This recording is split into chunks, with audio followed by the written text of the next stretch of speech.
Hello అండి, అందరికీ నమస్తే. కోరికలు నెరవేరుతాయంటే ఎవరికి ఇష్టం ఉండదు చెప్పండి. సో అలాంటి అద్భుతమైన అవకాశం మనకు రేపు వస్తుంది. ఏకాదశి అంటే తెలియని వాళ్ళు ఉండరు. ఏకాదశి వ్రతం చేయడం వల్ల చాలా మంచి ఫలితం ఉంటుంది.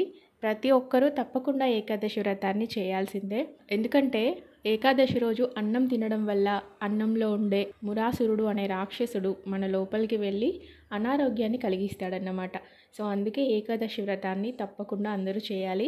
మనకు రేపే కామద ఏకాదశి. చైత్ర మాసంలో శుక్లపక్షంలో వచ్చే ఏకాదశిని కామద ఏకాదశి అంటారు. ఎలాంటి కోరికైనా కూడా ఆ కోరికలో కనుక న్యాయం ఉన్నట్లయితే ఖచ్చితంగా ఈ ఏకాదశి వ్రతం చేయడం వల్ల నెరవేరుతుంది.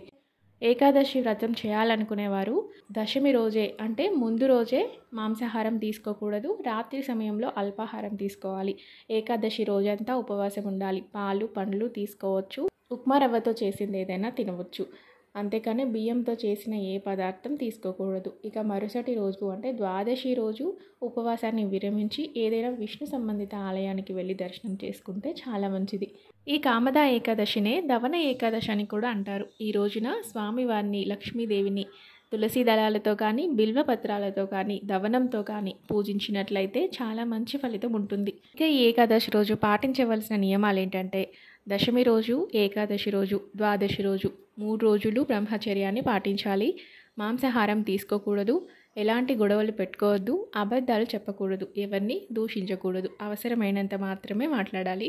ఇంకా ఎప్పుడు స్వామివారి నామంతో రోజుని గడపాలి. అంటే ఓం నమో భగవతే వాసుదేవాయ అనే నామం కానీ ఓం నమో నారాయణాయ అనే నామం కానీ జపిస్తూ ఉండాలి. నైవేద్యంగా స్వామికి పరమాన్నం కానీ నువ్వుల ఉండలు కానీ పెట్టవచ్చు. ద్వాదశి రోజు మాత్రం పెరుగన్నంతో నైవేద్యం సమర్పించండి, చాలా మంచిది.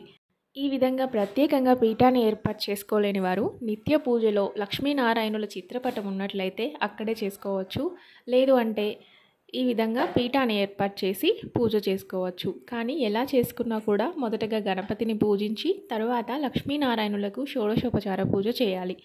ఏకాదశులు సంవత్సరానికి 24 వస్తాయి. ఒక్క ఏకాదశి ఉపవాసం ఉంటే ప్రతి ఏకాదశికి ఉపవాసం ఉండాలి. అలా ఉండలేని వారు ముక్కోటి ఏకాదశి కానీ తొలి ఏకాదశి కానీ ఉపవాసం ఉంటారు. సో చూశారు కదా, ఇదండి వీడియో. మరో మంచి వీడియోతో మళ్ళీ కలుద్దాం. Thanks for watching.